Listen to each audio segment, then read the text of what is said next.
पारा बढ़ता है और लुढ़कता है। ये स्थिर कब होता है? का पारा में सिंदूर को डाल दिया जाता है तो वो स्थिर हो जाता है।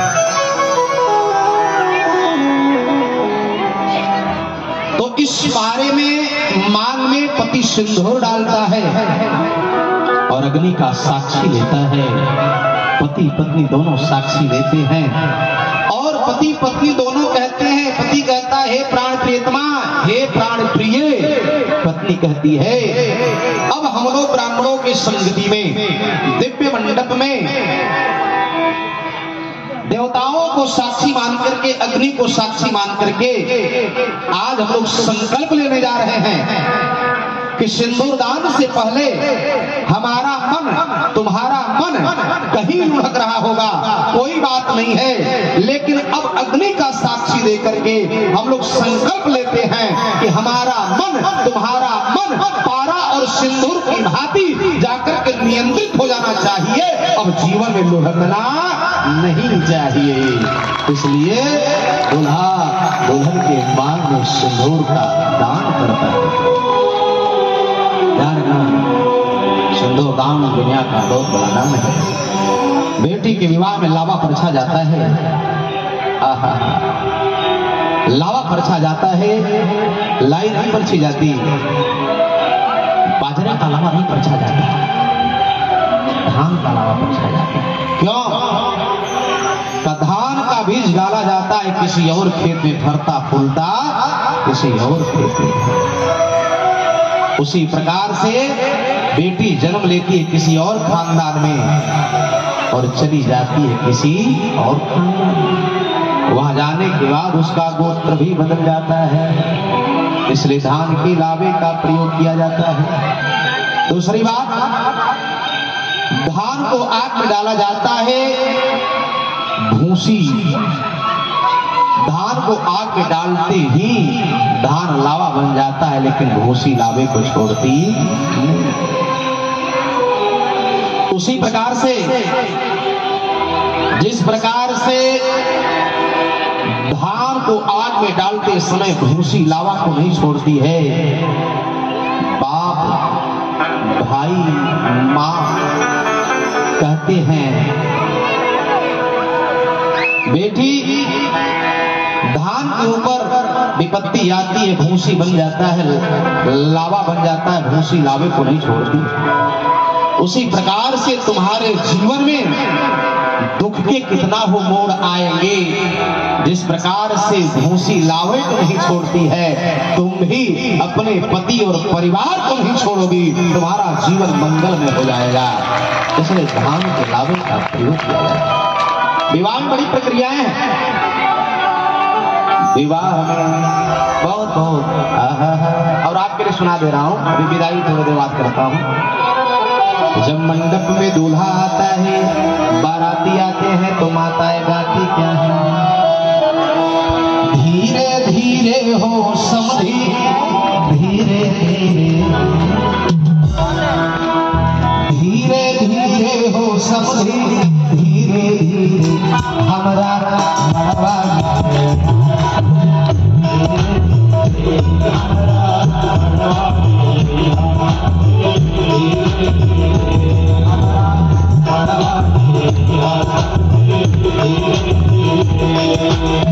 धीरे धीरे हो हो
लिखा हुआ है।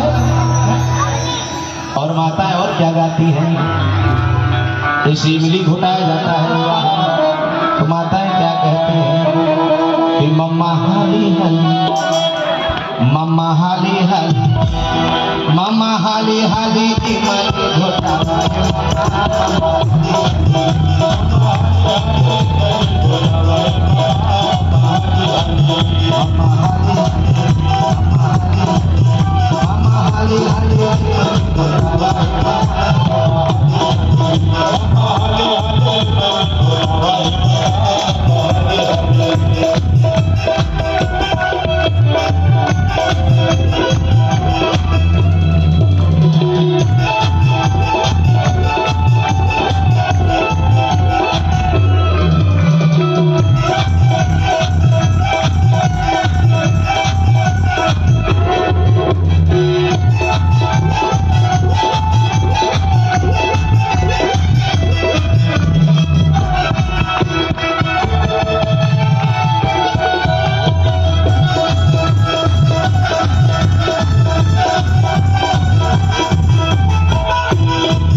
अच्छी बात है। हमारे कलाकार बंधुओं के लिए जोरदार ताली आप लोग बजाइए। बड़े अद्भुत सीधे साधे सरल है।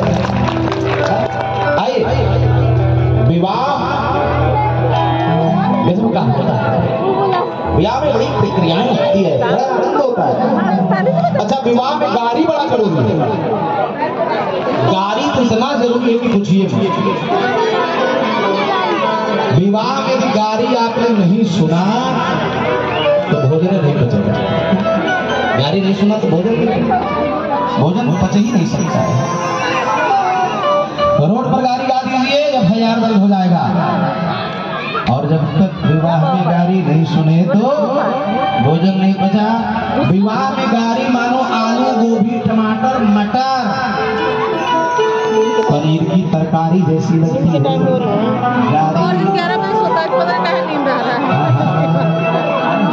हमारे भोले बाबा ने भी गाड़ी सुना, राम जी ने भी गाड़ी सुना। अच्छा, एक बात समझ लीजिए, गाड़ी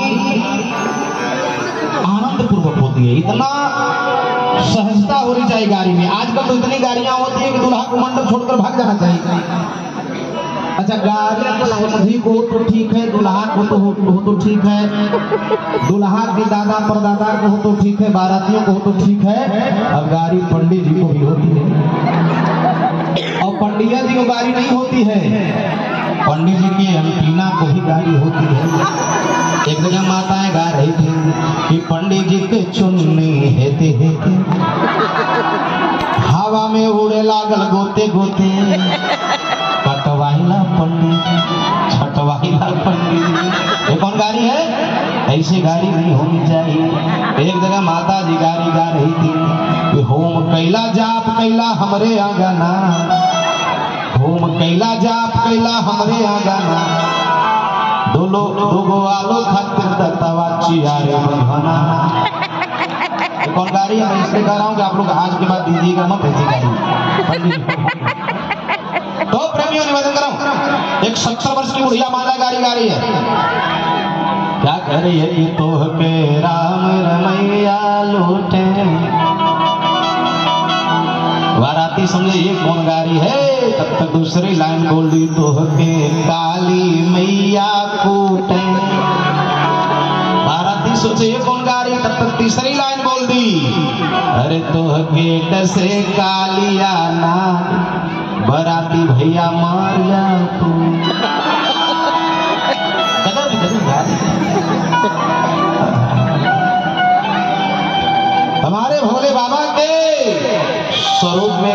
की जादू है प्रेम, अरे जादू बा जादू बा जादू बा तोहरे नजरिया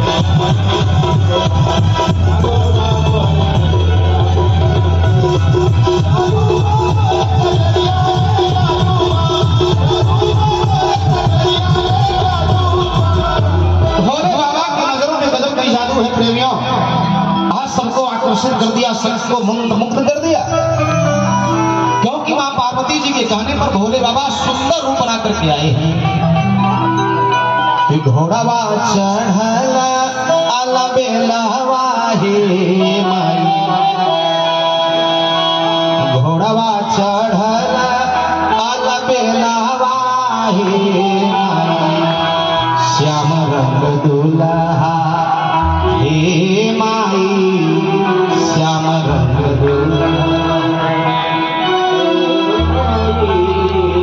श्याम रंग दुल्हा, कहत मृदोपति सुनहु सुहागिन, कहत मृदोपति सुनहु सुहागिन, अरे गावहु शिव के लहरावा हे माई, श्याम रंग दुल्हा हे माई, श्याम रंग दुल्हा। भोले बाबा अद्भुत कलर के हो गए, दिव्य रूप धारण करके मंडप में आए और दिव्य रूप में विवाह संपन्न हुआ। प्रेमियों, शिवास सिंदूरम जानना, भोले बाबा को विशेष रूप से हिमाचल जी ने दहेज दिया है, विशेष प्रकार का दहेज, बिना मांगे सब कुछ दे दिया। अच्छा, आजकल के अनुसार दहेज दिए होंगे, कैसा दहेज? जैसे शंकर जी से हिमाचल जी ने कहा, शंकर बाबू इस सोफा के पर जाइए, शंकर जी कहना बैल पर लागू, कई कुर्सी मेज किस पे जाएगी, कहा बैल पर ला दी, का रजाई तोशक तकिया मसलन बेडशीट किस पे जाएगी, कहा बैल पर ला दिए, का एलईडी टीवी किस पे जाएगी, बैल पर, फ्रिज किस पे जाएगी, बैल पर, कूलर किस पे जाएगा, बैल पर, एसी किस पे जाएगा, बैल पर। हिमाचल जी कहने तू के पर जइबा, कहा बैल पर, कई हमार लड़की के पर जाई, कहा बैल पर, जब सब बैले पर जाई तो बैलवे बैठ जाई, जब सब बैले पर जाई तो बैल बैठ जाई। शंकर जी कहना याद रखिए, मेरा बैल धर्म का प्रतीक है, जीवन में सब कुछ बैठ सकता है लेकिन जीवन में कभी धर्म बैठने वाला नहीं है। मेरा बैल धर्म का प्रतीक है, जितना लादोगे लेकर के चल जाएगा, ये बैठ नहीं सकता है। भोले बाबा याद रखना, पार्वती जी को लेकर के हिमालय पर्वत पर जब आए, आप इसको श्रवण कर लीजिए, 5 मिनट के बाद मैं विदाई सुनाता हूं, कैसे भोले बाबा पार्वती जी के साथ चलते हैं, मैना जी ने क्या स्थिति बनती है।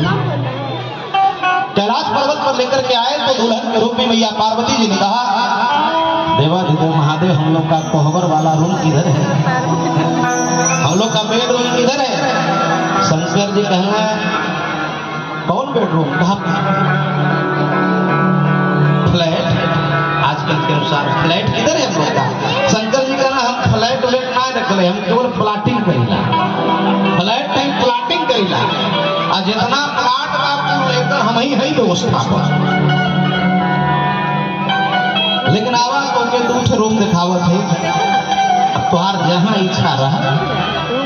पार्वती जी भोले बाबा के साथ चलते चलते चलते दूल्हन के रूप में दूर चली गई। शंकर जी से पार्वती जी ने कहा अब कहां वो रूम मिलेगा बाबा? शंकर जी ने कहा थोड़ा और आगे बढ़ो। और जब थोड़ा और आगे बढ़े भोले बाबा रुक गए। पार्वती जी ने कहा सरकार आगे बढ़िए ना, कहां है हम लोग का रूम? शंकर जी ने कहा आगे देखो क्या है। आगे क्या दिखाई दिया? का आगे शमशान दिखाई दिया। शमशान। पार्वती जी ने कहा आगे नहीं बढ़ना है। शंकर जी ने कहा इसके आगे अब कोई बढ़ता ही नहीं है, क्योंकि यह है शमशान। शमशान का मतलब दुनिया के जितने लोग हैं जिसका जहां पे जाने के बाद शान सब होता है, उसी को कहते हैं शमशान। जहां पे सब लोग की शान सम हो जाए वही है शमशान। और इस संसार में जो आया है सबको जाना है।